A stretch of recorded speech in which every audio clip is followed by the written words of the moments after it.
सपने में सखी देखो नंद जी को, सपने में सखी देखो नंद जी को लाला, ओ सपने में सखी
मुस्कान को घाव भरो कहो कैसे, बाकी अदा बरछी सी लगी लट में फंस के मन निकले कैसे।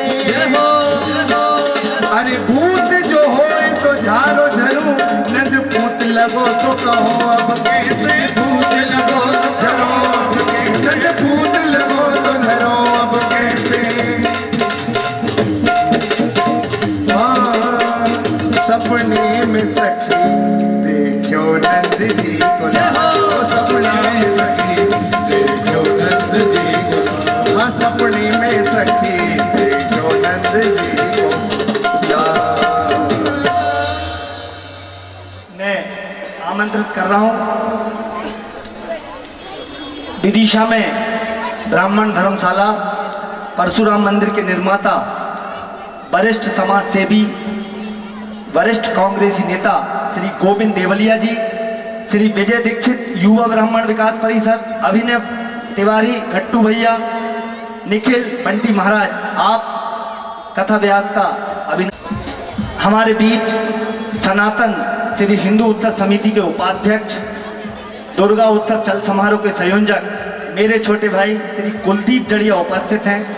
आज उनका जन्मदिन भी है। जन्मदिन के उपलक्ष्य में श्री कुलदीप जी जड़िया व्यासपीठ से आशीर्वाद प्राप्त करेंगे। सनातन श्री हिंदू उत्सव समिति के अध्यक्ष भैया संजीव जी भी आशीर्वाद प्राप्त करें।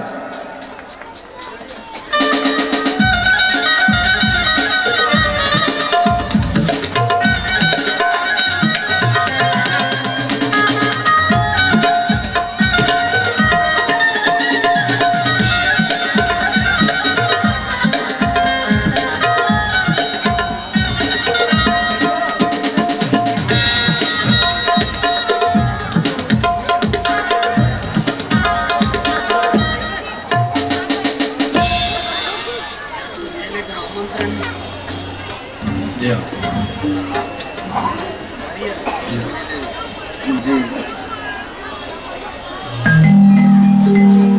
पहले आ गए, ये संसार मेला ही है, लेकिन हाँ, लेकिन इस मेले की सबसे बड़ी महिमा यह है कि ऐसा मेला मिले तो ठाकुर जी करें हर बार ऐसे मेले में आए जहाँ रामलीला का दर्शन हो। भाई संसार के मेला में जाके तो संसारी लीला देखने हैं, लेकिन इस मेले की विशेषता यह है कि 125 साल से ज्यादा मर्यादा रूप से श्री रामलीला का संचालन हो रहा है।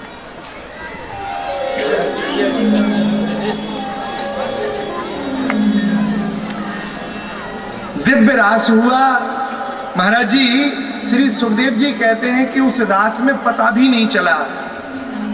गोपियां आत्म रूप से उपस्थित थीं। ब्रह्मा जी के मान से 6 महीने की रात्रि हुई। विभिन्न विभिन्न रात्रियों का मत है। फलश्रुति में लिखा है जो रास की कथा सुनता है उसके मन में कामोवेग नहीं होते और श्री ठाकुर जी की निष्काम प्रीति की प्राप्ति होती है। कंस ने एक शंखचूर्ण नाम के दैत्य को भेजा, भगवान ने शंखचूर्ण का उद्धार कर दिया। और महाराज जी, एक अरिष्टासुर नाम के दैत्य को भगवान ने इसका भी उद्धार किया। हमसे कल एक भैया कह रहे थे, बोले महाराज जी आप राक्षसों की कथा नहीं सुनाते, आप बहुत जल्दी मार देते हो उनको। तो हमने उनसे कहा राक्षसों की कथा सुनने आए हो या भगवान की कथा सुनने? अरे भगवान की कथा सुना नहीं होगे, राक्षसों का क्या वर्णन करना। ये तो ससुरा अपने पाप से मर जाएंगे, इनको मर दे, इनको कहा सुनाए। एक घोड़े के रूप में दैत्य आया जिसका नाम था केसी। भगवान ने यमुना के घाट पे इसको मारा, ठाकुर जी का नाम केशव पड़ गया। बोलिए केशव भगवान की जय हो, जय हो, जय हो। हमारे श्री ठाकुर जी सबको सुख दे रहे हैं। श्री नारद जी ने आके धनुष यज्ञ की बात कंस को कही। कंस ने धनुष यज्ञ किया, अक्रूर जी को भेजा। अक्रूर जी विनय करके नंद बाबा को यथागत स्थिति से अवगत कराया कि आपके आंगन में जो लाला खेल रहे हैं वे वसुदेव के पुत्र हैं और धर्म स्थापना के लिए इनको आप मथुरा भेज दीजिए। कृष्ण बलराम जब मथुरा जाने लगे, संपूर्ण ब्रज महाराज ऐसा लग रहा था जैसे संपूर्ण जीवन धन किसी जीव के जा रहे हो, किसी जीव का प्राण जा रहा हो। गाय व्याकुल हैं, यमुना व्याकुल हैं, गोपियां व्याकुल हैं, गोप व्याकुल हैं। सबने नंद नंदन की नंद नंदन को बहुत व्याकुलता से विदा किया। भगवान ने कहा गोपियों, इतने वर्षों बाद तो मामा के यहाँ जाने का अवसर बन रहा है।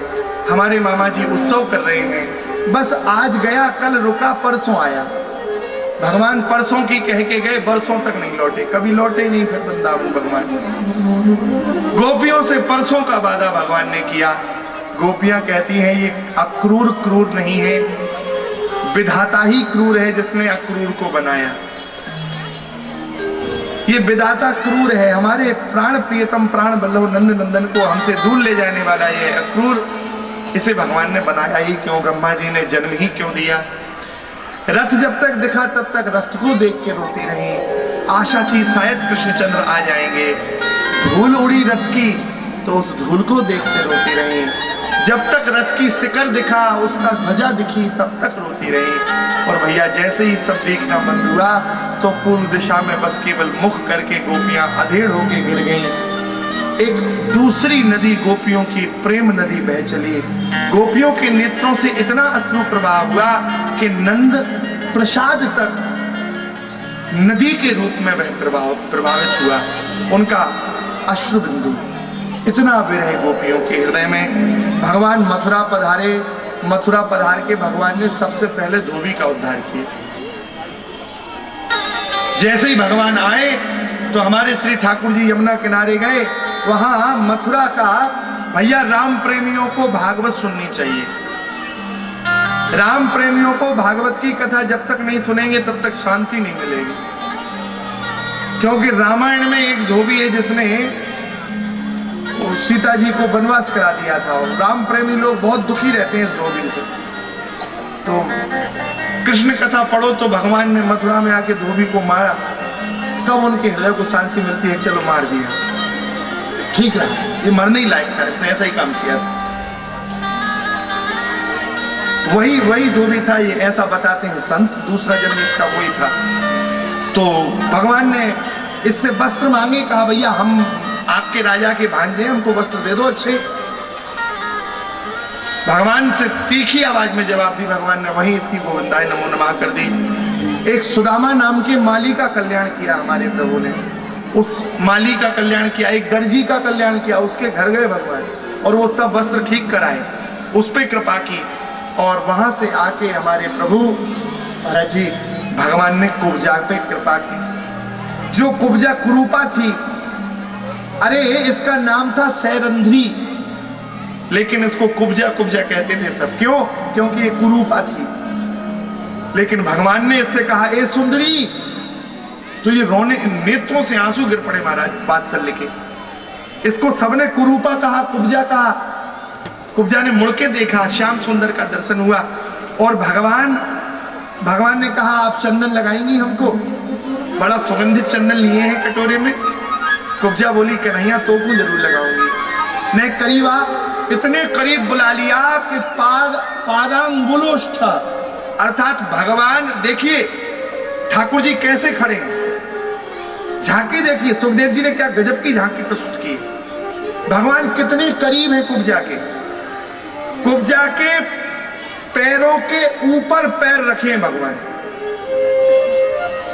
और एक हाथ से कुब्जा की कमर को पकड़े और दूसरे हाथ से ड्योढ़ी यहां हाथ रखे।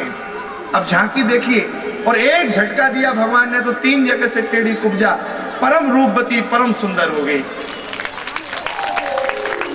जब भगवान कुब्जा के पास इतने करीब गए ना तो 3 जगह से टेढ़ी थी कुब्जा। और भगवान भी तो गोपाल बोले, चलो भैया हो गया ब्याह। बोले ये ठीक है। ये भी 3 जगह से कन्हैया टेढ़ा, 3 जगह से कुब्जा टेढ़ी। ये टेढ़ा टेढ़ी की जोड़ी बढ़िया मिली, ये ठीक है।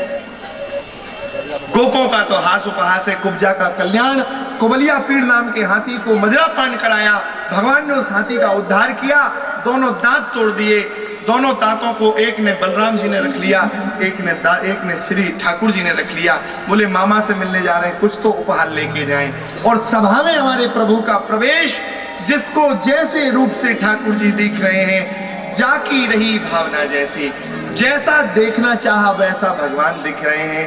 बलवानों को महाबलशाली दिख रहे हैं, ज्ञानियों को महाज्ञानी दिख रहे हैं, योगियों को महायोगी दिख रहे हैं, स्त्रियों को कांत दिख रहे हैं, वेदज्ञ ब्राह्मणों को साक्षात वेद स्वरूप दिख रहे हैं और स्वमात पित्राण शिशु, अपने माता पिता को पुत्र दिख रहे हैं। हमारे श्री आचार्य चरण अयोध्या वाले वो कहते थे कि माता पिता कहां से आ गए यहाँ। वो वसुदेव देव की तो बंद है कारागृह में। फिर सुखदेव जी कैसे कह रहे हैं, मल्लानाम शनिर्नाम नरवरः स्त्रीणाम स्प्रो मूर्तिमान गोपानाम स्वजनो सताम क्षितिभुजा सास्ताम स्वपित्रो शिशु। माता पिता को स्वमात पित्रो शिशु, माता पिता को पुत्र जैसा दिख रहे हैं। कैसे दिख रहे हैं? सब लोग ध्यान से देखिए, मैं झांकी खींच रहा हूं। ये दरबार लगा है कंस का, चारों ओर गोल मंच बनी है जिसपे पूरा मथुरा का मंडप का समाज बैठा है। और इसी मैदान के सामने वो कारागृह है, वह सामने कारागृह है। और जैसे ही भगवान सभा में आ रहे हैं, गोपगोपाल कह रहे हैं, नंद के लाला की जय हो। सब लोग नंद के लाला की जय जयकार करते आ रहे हैं। भैया 11 वर्ष 54 दिनों से माता देव की एक एक दिन स्मरण करके गिन गिन के निकालती है। और जैसे ही माता देवकी के कानों में गया, नंद के लाला की जय, माता देवकी के हृदय में वात्सल्य दौड़ गया। बेड़ियों में जकड़ी माता देवकी अपने पति प्रियतम वसुदेव के पास पहुंची कि नाथ, आपने कुछ शोर सुना? आपने जयकार की आवाज सुनी? लगता है कन्हैया आ गया। देखो नाथ, जोर जोर से चिल्ला रहे हैं, नंद के लाला की जय, हमारा कन्हैया आ गया। वसुदेव जी ने कहा, हाँ देवकी, आवाज मैंने भी सुनी है, लगता है कन्हैया आ गया। माता देवकी कहती हैं 1 घंटे का था मेरी गोद में, मैंने तब उसको उस सूपे में रख के नंदरानी के पास भेजा था। क्या पता नंदरानी ने कैसा संचालन किया होगा, अब कितना बड़ा हो गया होगा। आज 11 वर्ष 54 दिन हो गए। नाथ, क्या हम हमारे लाला के दर्शन नहीं करेंगे? हृदय व्याकुल हो गया। देवकी की व्याकुलता वसुदेव देख नहीं पाए, नेत्रों से आंसू बहने लगे। वसुदेव जी ने कहा, देवी भले ही मैं बूढ़ा हो गया, लेकिन मेरे कंधों में अभी इतना सामर्थ्य है कि मैं तुमको उठा सकता हूं। जहां कारागृह है, उस कारागृह में एक छोटा सा आला है महाराज जी, जिस आला से प्रकाश आता है। नंद वसुदेव जी दीवार से सट के खड़े हो गए, देवकी जी को अपने कंधों पे बिठा लिया और देवकी जी से कहा कि देवकी जी दर्शन कर लो इस आले से नंद नंदन का। उस आले से नंद नंदन का दर्शन देवकी जी कर रही हैं। देवकी जी ने इनके कंधों पे चढ़ के कन्हैया का दर्शन किया। भगवान